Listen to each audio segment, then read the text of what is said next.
So I can build it with GCC. GCC is the GNU compiler collection.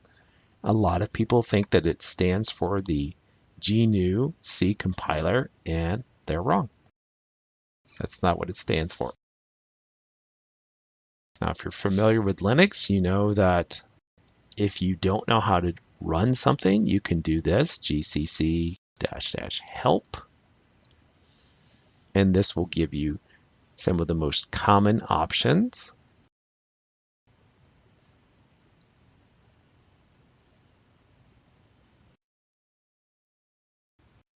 So I can give it various options and a list of files.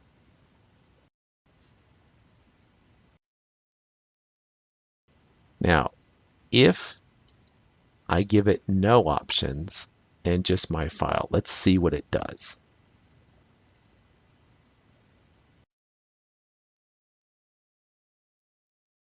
GCC buffer overflow.c, and it ran and successfully compiled this. Now notice it gave me a couple of warnings. Why did it give me these warnings? It gave me these warnings because I used things like strcpy, and it tells me that string h, I should include string h or provide a declaration of strcpy. So did it make my executable or not? Let's have a look. It did, and it named it a.out. So if I run file on a.out, it tells me this is an ELF 64-bit executable. Well, that's great, but we said we wanted to start out with 32-bit executables. That's what this class is about. So how could I do that? I'm running 64-bit version of Linux, which is always my recommendation. I did actually have somebody recently ask me on Twitter if they should be running a 32-bit or 64-bit Linux. And the only time I would run a 16-bit Linux is if I had a super old CPU. I'm talking like 386 or older. If I could run 64-bit Linux, I would be running 64-bit Linux. So now I have to figure out how I can create a 32-bit executable. Now, if I look back here at my help, I don't think I'm going to find it, and I'm not. And the reason I'm not going to find it is that this isn't a very common thing to do. If I have a 64-bit machine and I'm building for that machine, of course I want to build for 64-bit. So the easiest way to do this is I'll rerun GCC, and this time I'm going to give it -m32, which says, hey, could you make this compatible with the 32-bit machine, please?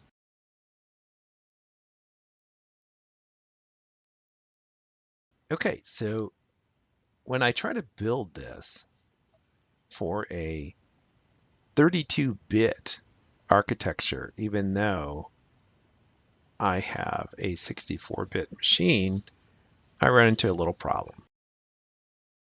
And it's yelling at me saying, hey, I can't do this. Now, one of the things that might be the issue is I did install Build Essential, but I didn't install a 32-bit version of the compiler. So let me go ahead and add this. I'm going to do an apt, sudo apt install gcc multilib.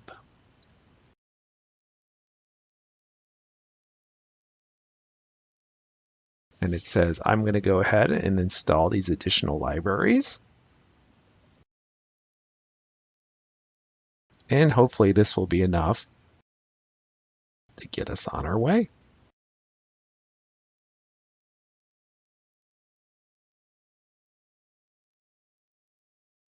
All right, so notice here, now it gave me the same warnings, but it didn't give me an error. It didn't say my stuff was terminated. If I rerun file on a.out, I'll see that yes, in fact, this is a 32-bit binary. By the way, if I don't like using a.out, I could very simply give it the option -O for output, and I could say buffer overflow. And now if I do an ls, I will see a new program, buffer overflow. So it's really that easy to create an executable. Now what? Well, now I can load it up into my debugger. So I will open my file.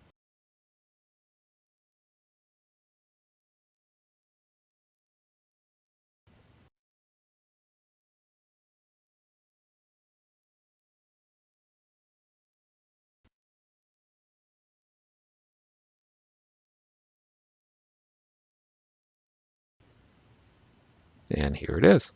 So now I've gone ahead and loaded our simple application into Evan's debugger. So in this region, you will see the code for our program. And over here, we see our registers, our stack down here, and this is just different memory areas. Go ahead and adjust this just a little bit. Now we'll get more into this later, but you'll notice that this starts with 7F and then ELF. That indicates this is a ELF file. Now, a lot of people think this means executable Linux file, and that is not actually what it stands for. The ELF format is used in many versions of Unix. It's an executable and loadable format.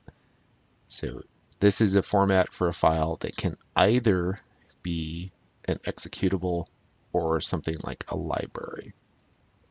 But we'll get more into that later. All right, so we can look at our program. So we can step through our program if we choose. Now I'm going to hit restart. Brings me here to the beginning of the program. Now you might wonder, why am I at the place that I'm at? And part of the reason for that is I'm not necessarily going to start in my code. I'm going to start in some system code instead. Now, I can look for some code that indicates the start of my program. Now, just for grands, I'm going to go ahead and analyze this. And now you'll notice it has grouped things into functions for me.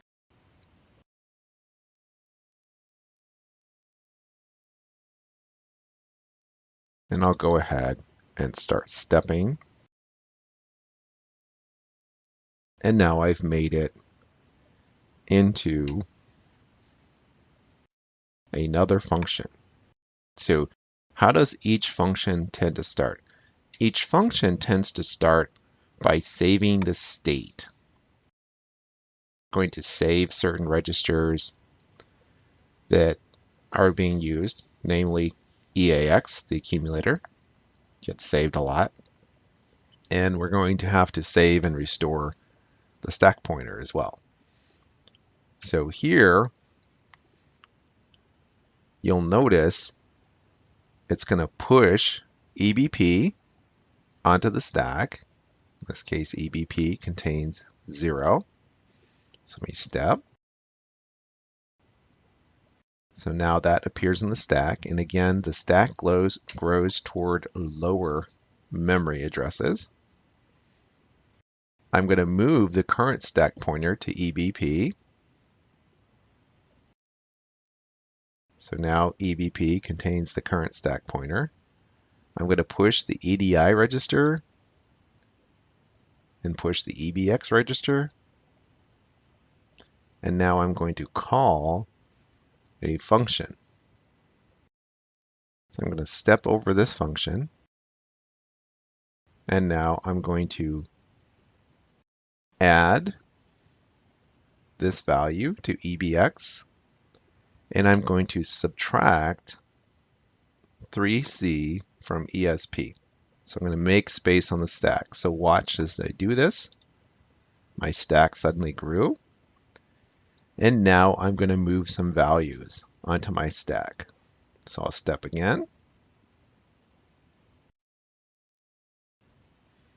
And notice this value appeared here. I'll step again. And I'm moving more things onto the stack. So if you look up top, you'll notice that my memory map is slowly moving as I do this. Now, if you're curious, you might say, well, I want to be in this region here. I go ahead and click. Now I find myself in some more of my code for this program.